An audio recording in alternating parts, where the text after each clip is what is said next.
TheServants.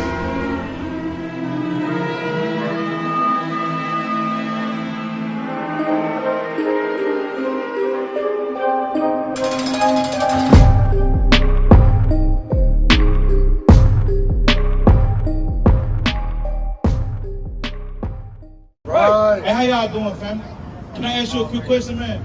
Just one quick question. We ain't gonna be yelling and screaming now. What's y'all nationality? Good question. Just one quick question, real quick. We're gonna be real calm until we just, this is what we come out here to do. We wanna, bring back knowledge, education, peace, and education to the community. So one thing that we lack in as a people when it comes to education is knowing our identity, knowing where we come from and our culture. So that's why I'm asking y'all, like, what's y'all nationality? Well, I'm from here. You from here? I know what you're asking. What I'm asking? I'm a descendant of Jacob. You're a descendant of Jacob. All right. So you familiar with that, right? And where you say you from originally, like landmass? I'm born in Alabama. Alabama? Okay, so how do you know we the children of Jacob then? You're researching, right? So now, do you believe that? So with that, what do you feel like we must do? Knowing that we know we the children of Jacob, do you know why you went from being a son of Jacob to an American? You went into slavery, but why? Disobeying God's laws, right? Oh, great. So now, give me 1 Samuel 7:3 real quick. So we disobeyed God's laws, right? And this your wife right here, right? Are you happy with the life that you can bring her here in America? Like, think about it. With the inflation going up, right? Gas prices. I'm pretty sure she got a car and all that. And as a man, you like to provide. Say you like to fill the cars up every Sunday. It used to be $40 to fill your tank up and her tank up and your daughter tank up, right? But now $40 giving you half a tank. Right. So with that, think about how much more. Think about how much more you have to work to provide for your family. Buy food with eggs, $12 and $13. Think about that.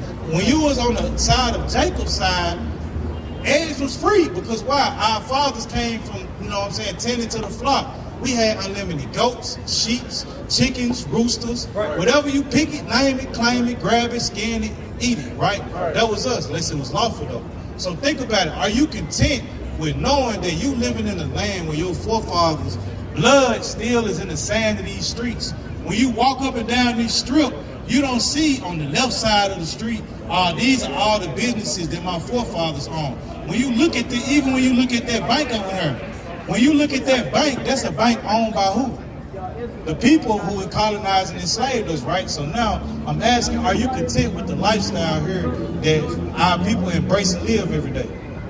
So if you're not content with it, what do you think it's time to do? You getting ready to leave? So you saying you getting ready to leave America? Yeah. When Jesus come back, so let me ask you this right here. So when Jesus come back, right, do you feel like he gonna find you as a worthy servant? He gonna say you did the will that he set before you. Right, so, and that's a good thing. So watch this real quickly, Doc. 1 Samuel chapter 7 and verse 3. And Samuel spake unto all the house of Israel. All the house of who? All the house of Israel. Watch this, OG. Saying, if ye do return unto the Lord. If they do what? If ye do return unto the Lord with all your hearts, then put away these strange gods. And then put away what? Then put away the strange gods and Ashtaroth from among you. And from who? From among you. And prepare your hearts unto the Lord. And do what? And prepare your hearts unto the Lord. So the first thing you have to do is acknowledge you're an Israelite like you're doing, right? And prepare yourself to serve the Lord, right? And pull yourself from the ways of the gods of this land, right? So I say, do y'all go to church? You don't go to church, right? Do y'all keep the Sabbath? To the best of your ability. So what are we commanded to do on the Sabbath? Great question. Rest, right? So rest from what though? Well, no working. No working, what else? No buying, no selling, right? So you've been doing your search. So what else as a man are we commanded to do? What did Jesus do on the Sabbath day? Bring it out. Well, I guess share the word. Share the word, right? But also give me Luke 1 and 6. Give me that in Luke 1, and then give me Acts 18. Acts 17 and 1. So I'm going to show you what our forefathers did. So a custom of the Jews is, right? In our lands, we had temples, right? So we don't got temples in America, right? But in our homeland, every Saturday, this is what they did. Read out the book of the law. The Spirit of the Lord is upon me. The book of Luke. Luke 4:16. Salaki, bro, I tell you Luke 1. Give me Luke 4:18. The book of Luke, chapter 4, and verse 18, verse 16. Watch this. And he came to Nazareth, where he had been, verse 15, and he taught in their synagogues, being glorified of all. And he came to Nazareth, where he had been brought up. And as the custom was, he went into the synagogues on the Sabbath day. So this was a custom that he had, that every Saturday he went into the synagogue and did what? On the Sabbath day, and stood up for to read. And did what? And stood up for to read. And there were delivered unto him the book of the prophet Isaiah. Right. And when he opened the book, he found a place where it was written, the Spirit of the Lord is upon me. Right, so now I'm going to show you, this is Jesus in the temple on the Sabbath day. Watch this. Acts 17 and 1. Now when they had passed through Amphipolis and Apollonia, they came to Thessalonica, where was a synagogue of the Jews. Where there was a synagogue of the Jews. So when you look around here now, the Lord said, I think that's Ezekiel 18 and 20, or Ezekiel 18 and 10. He said in the land to come, he was going to set up many sanctuaries amongst our people. And when you look at it now, this is a mini sanctuary. You got two different churches up here right now talking to you, right? And as you see, this is our custom. Every Saturday, we come out and read and teach a lot of our people. Watch this. And Paul, as his manner was, went in unto them in 3 Sabbath days. He said what? And 3 Sabbath days reasoned with them out of the scriptures. Reason with them out of the scriptures. So a thing to add to your arsenal, get Leviticus 23 and 2, is that every Sabbath day, not only are you supposed to not buy, sell, trade, cook, you know what I'm saying, things of this nature, do laborious work, but you're supposed to go to the Bible, go amongst your peers, and reason in the scriptures. Because think about it, if the Sabbath day is a day of rest, what is it a day of rest from? Think about how much wickedness you might encounter or come about during the week every day. You got women who dressing immodest, you might have wicked people on your job, you might battle with certain things in your mind that might be sinful. So when you come around your brothers and your sisters, what happens? You get a spiritual refreshing. Right. You know what I'm saying? Hey, bro, I've been battling anger all week. This brother pulled 5 scriptures on how not to be angry. Right. You might have been battling committing adultery. This brother might pull 7 verses on adultery for you, right? So watch this up. The book of Leviticus, chapter 23 and verse 2. Speak unto the children of Israel, and say unto them concerning the feast of the Lord, which ye shall proclaim to be holy convocation. And it's supposed to be holy convocation. Do you keep the new moon? You're not there yet, right? So this is why the Lord has got you out here. Give me Jeremiah 10 and 13. This is why the Lord got you out here, right? Because guess what? You see the wars and the rumors of wars going on. You see how Iran and Israel getting it on, right? Think about that now. Now the Lord brought you out here. It's 23, 10 and 23. Now the Lord has brought you out here while we all out here. And now me and you to cross paths, because guess what? The Lord sent me to warn you, right? Because as brothers, we love you. We not out here, think about it, breaking rain right now. And we all still decide, on our way here today. Right. We see how it was lightning and thunder. You know what we could have did? Oh, no, I'm going to go back home and cut the TV on. Right. You know what I'm saying? But brothers still decided, nah, man, we got to do this. Right. So in the same instant, this is why he brought us out here, just for you. We done had scoffers. Right. We done had emotional demons. Right. You know what I'm saying? We done had brothers on Selassie time. Right. But if the Lord brought us out here for you because you know you're an Israelite, you familiar with the new moon, do you know what Passover is about? Passover about Jesus' death? No, the first Passover. Do you know what the first Passover was about? The first Passover was about the Lord delivering the Israelites out of Egypt. Right. And after he brought them out of Egypt, brought us into the wilderness where we made a covenant with him, and he gave us his laws, statutes, and commandments. And he set us up to be over all nations if we kept the commandments. So this is what this is all about. Keep reading. The book of Leviticus, chapter 23 and verse 2.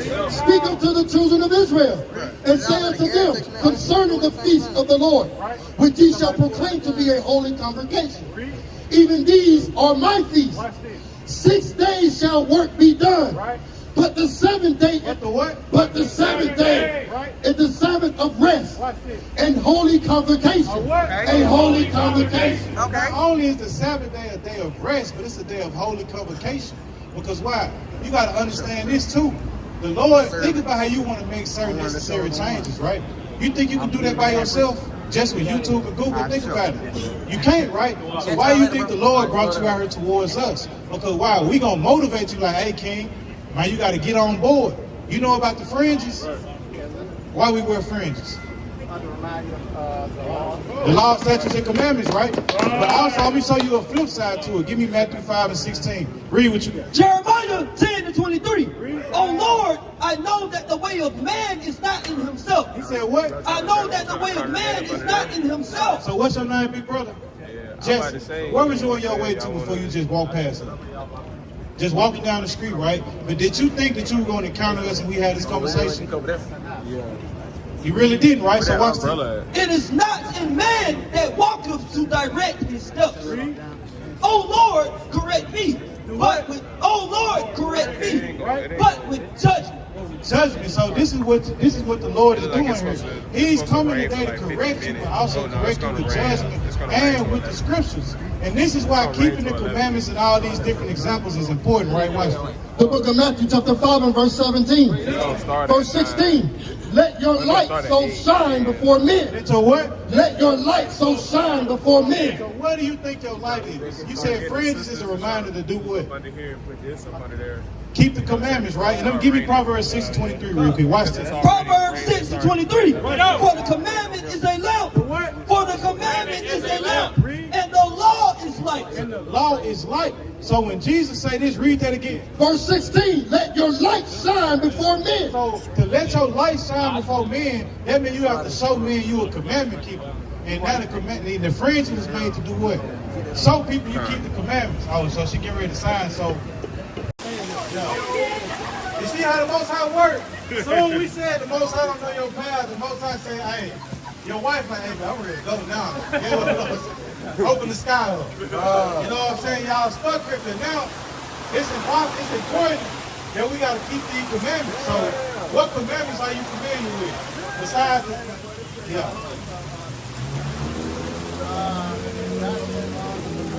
you know, the dietary laws, the beard. What about dress code laws? You know, but hey, that's what we are here for, man. Hey, think about it, man. The house divided can't stand, right? So it's like, you know what I'm saying? Give me Ezekiel 3:17 real quick. What time it is? What time is it, I should say? How much time I got? You got this 750. All right, I got 5 minutes. Perfect. Watch this, bro. The book of Ezekiel chapter 3 and verse 17. Son of man, I have made thee a watchman unto the house of Israel. Therefore, hear the words at my mouth and give them warning for me. You do what? And give them warning for me. So, Jesse, what you got to understand is none of us know the day when it's time for us to, our spirit to return back to the Most High. So sometimes the Most High have certain things happen to you for warning, to change your ways, right? Watch this. When I say unto the wicked, thou shalt surely die. And thou givest him not warning, nor speaketh to warn the wicked from his wicked way. To save his life, the same wicked man shall die in his iniquity. But what will happen to us? But his blood will I require at thy hand. Now watch this, Jay. It's a flip side to it, read. Yet if thou warn the wicked, and he turn not from his wickedness, nor from the wicked way, he shall die in his iniquity. But thou hast delivered thy soul. Again, when a righteous man do turn from the righteousness and commit iniquity, and I lay a stumbling block before him, he shall die. Because he has not given the warning, he shall die in his sin. And his righteousness which he hath done shall not be remembered. But his blood will I require at thy hand. So that's what the Lord is all about. So it's here, we're here to turn y'all from it. And it's not a thing to pick on your wife or nothing like that, because nobody came into this truth and was just keeping it perfectly, right? When I came in, I still smoked, still did certain things, bought on the Sabbath. But it's a transition for us, right? And it's the thing where we have to understand that just because we under a grace period, that don't mean we can continue to do it. You know what I'm saying? And that's why, guess what? You have around certain sisters that motivation and want to change, but guess what? It's hard to change when you by yourself. Right. When you in a world where this is the new norm, this is what'll happen. You know what I'm saying? Have you talked to any of your family members about the truth? How did they receive it? They hear it, they taking heed to it, or it's kind of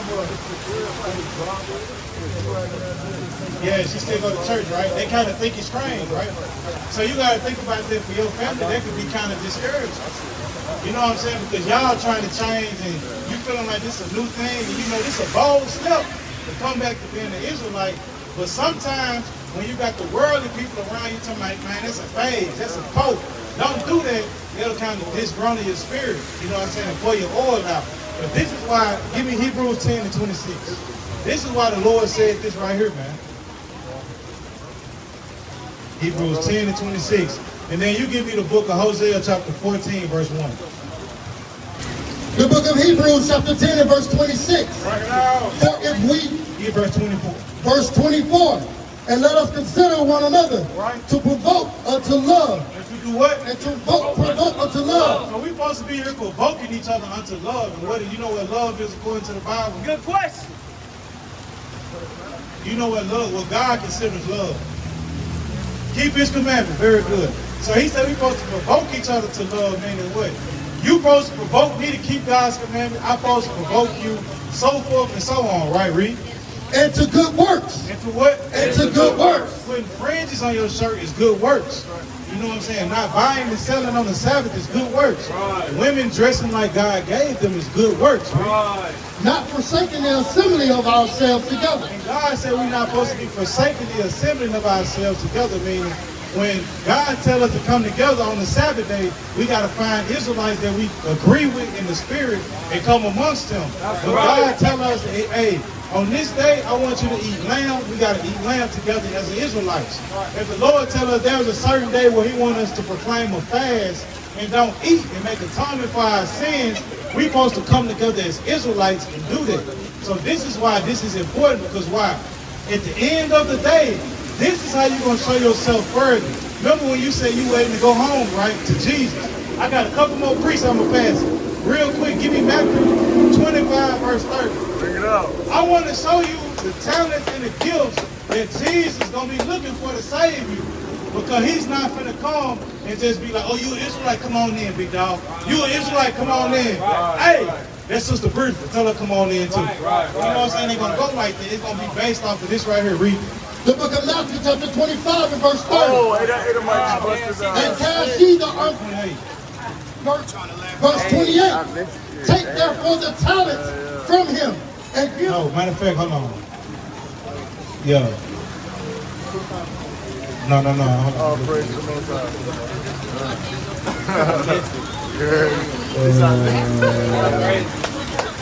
Start at verse 15. The book of Matthew chapter 25 and verse 15. And unto 13. verse 13. Watch therefore ye know neither the day nor the hour wherein the Son of Man cometh. For the kingdom of heaven is as a man travailing for a country, who called his own servants and delivered unto them his goods. So he said the kingdom of heaven is likened unto a man who went and traveled into a far country, right? And when he left this country, he left talents and goods amongst his people, right? To do what? Hey, make it happen. Produce. If I give you $1, turn this dollar into 5. I want you to stack this 5 on top of that 10, stack that 10 on top of that 15, stack that 15 on top of that 20, and before you know it, if we all do that, we're going to come up on what? 100, right? So watch this. And the thing that he's talking about when it comes to these goods and these talents is your abilities, what you good at. I got the gift of discernment, exhortation. Brothers got the gifts of history. Everybody got certain things. Prophecy. You know what I'm saying? Motivation. You got to use the talent that God gives you, right? To magnify other people back to him reading. Verse 15. And unto one he gave 5 talents. He gave one brother 5 gifts. 2 another 2, and to another 1, to every man according to his several ability. And they straightway took his journey. Then he that had received the 5 talents went and traded with the same and made them other 5 talents. So what's what this saying, Jay? It's saying that Jesus took this brother, gave him 5 spiritual gifts. He took his 5 spiritual gifts and multiplied them into 10 gifts. Because why? He putting his head on the ground. He's out here shaking and moving, teaching, studying, praying, building with other brothers. He's not missing a feast day, right? Watch this. Verse 17, and likewise he that had received 2, And then had one brother, this brother had 2 talents, right, Rick? he also gained another 2. Right. And he gave him another 2 because why? He took the little 2 talents that God gave him and he multiplied them. Now he got 4 gifts, Rick. But he that had received 1, And you don't want to be this brother. Your 1 talent is what? Studying to be an Israelite or keeping the commandments as an Israelite, right, Rick? but he that had received 1 went and digged into earth, and hid his Lord's money. And he did what? Hid his Lord's money. Do you know how you can hide the Lord's money? By saving it, right? So say, this is another example of hiding the Lord's money, right? Say if the Lord bless you with a gift of teaching and preaching, just like what we doing, right? And you not doing it, you hiding it. A way of hiding it is by not doing it. You know what I'm saying? When you think about money, right? You got checkings account and savings account, right? Which one is money coming out of? The checking account. And what is the savings account doing?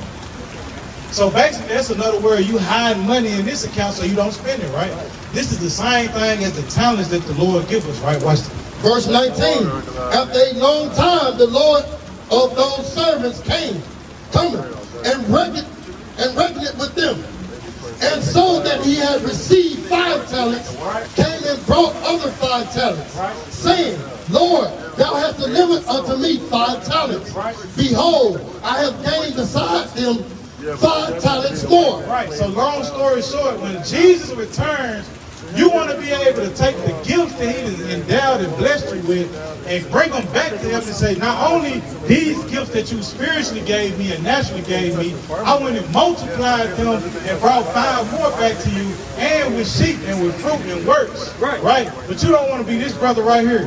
The brother who didn't use his talents, but he hid them, because when Jesus returned, this is what's going to happen. Verse 21, his Lord said unto him, Verse 28. Verse 28, take therefore the talents from him, and give it to him which have 10 talents. Right, so you don't want to take the knowledge and the light that the Lord has given you, knowing you are Israelite, and he take it from you and give it to another brother who wanted it, because why? You're not being grateful for the gift that the Lord gave you. So that's the whole point of this thing, is, take heed to this, I'm going to give you this, I'm going to let you go.